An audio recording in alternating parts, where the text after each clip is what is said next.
जो मारने वाले हैं वो सीधे सीधे दांगी जी से संबंधित हैं। उन लोगों, एक महिला उसमें से 13 दिन तक एडमिट रही हॉस्पिटल। अब जीरापुर की जो पुलिस है, मध्य प्रदेश पुलिस, वो हजारी लाल जी की सरपरस्ती में हजारी पुलिस बन गई है।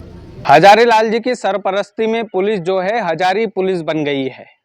ये कांग्रेस के जिला अध्यक्ष और मध्य प्रदेश सरकार में पूर्व ऊर्जा मंत्री प्रियव्रत सिंह बोल रहे हैं।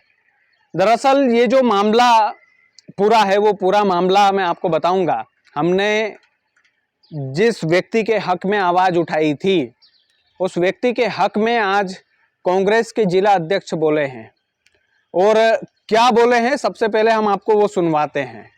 उसके बाद में इस पूरे मामले पर जो भी कांड हुआ था जिले के अंदर, आज तक मैंने जवाब नहीं दिया उसका, लेकिन आज जवाब देने की बारी है। हजारी लाल दांगी के सुपुत्र ने हम पर आरोप लगाया था कि चुनाव के समय हमने उनसे कुछ मांग की थी, पैसों की। हाँ, बिल्कुल की थी पैसों की मांग।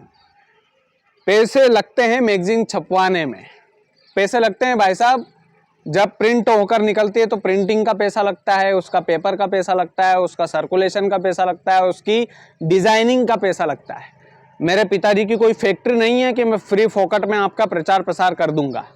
प्रचार प्रसार करने का पैसा लगता है, और ये मीडिया की जो है ये एक तरीके से गाइडलाइन भी होती है, और ये हमारा पेशा भी होता है कि जिस व्यक्ति का हम प्रचार प्रसार कर रहे हैं उसका हम पैसा भी लेते हैं। ये हमारी रोजी रोटी होती है।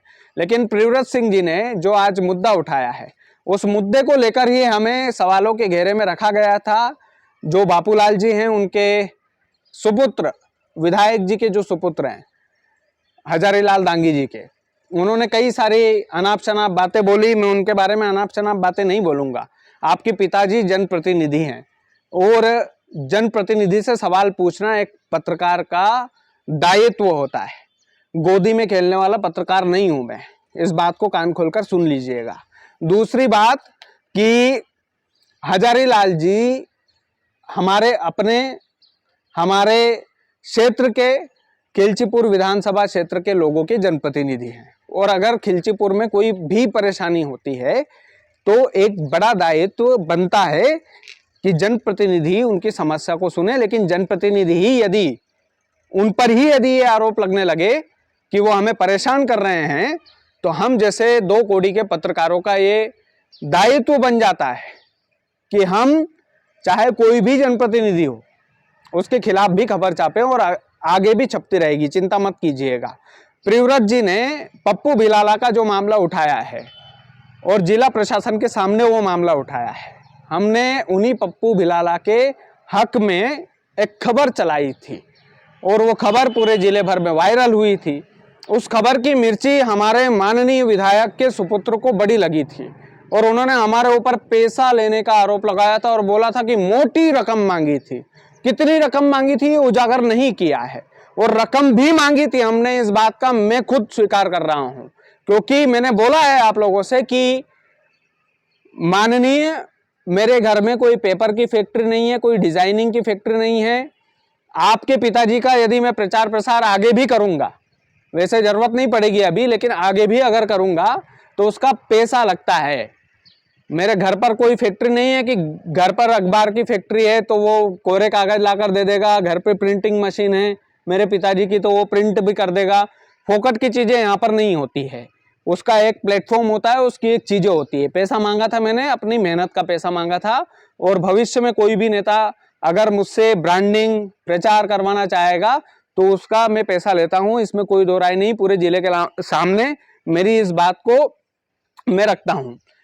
दूसरी सबसे महत्वपूर्ण बात है कि ये जो मुद्दा है पप्पू भिलाला जी का, जब मैंने खबर चलाई तो बापूलाल जी का फोन भी उस पप्पू भिलाला के पास गया था, और उसकी रिकॉर्डिंग है मेरे पास। मैं रिकॉर्डिंग नहीं चलाऊंगा, नहीं तो और ज्यादा ये हो जाएगा मामला कि यार बदनाम करने पर ही तुले हैं, ये तो कांगलेती आदमी है, ये तो इस तलाते आदमी है, इस तरह से रोने लगते हैं लोग। तो वो रोना धोना मैं नहीं चलाऊंगा, चिंता मत कीजिए, डरना मत आप। जिस दिन खोलने पे उतरा पूरी तरीके से आपके सारे राज खोलूंगा। आपने जो भी आपके समाज के पत्रकारों को बुला करके बैठक करके जो भी खबरें चलाई है, मुझे उससे कोई एतराज नहीं है। उन समाज के ठेकेदार पत्रकारों से भी मैं इस वीडियो में स्पष्ट कहना चाहता हूं कि जब तक गोदी में बैठना है बैठो, लेकिन अपनी ईमानदारी को मत छोड़ो। ये पत्रकारिता है, ये चौथा स्तंभ है, ये सरकार से सवाल करता है, सरकार की गोदी में नहीं बैठता है, नहीं तो गोदी मीडिया नाम दे दिया जाता है।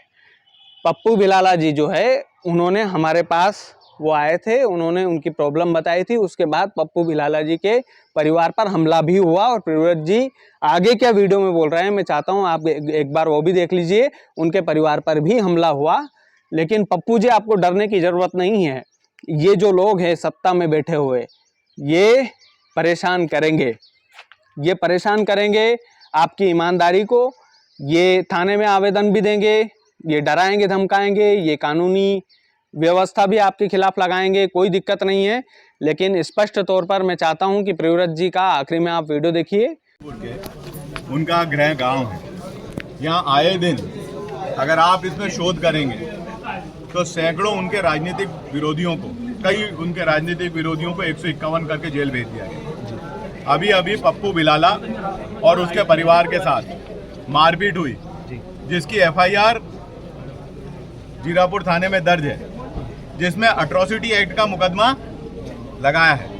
जो मारने वाले हैं वो सीधे सीधे दांगी जी से संबंधित हैं। उन लोगों, एक महिला उसमें से 13 दिन तक एडमिट रही हॉस्पिटल।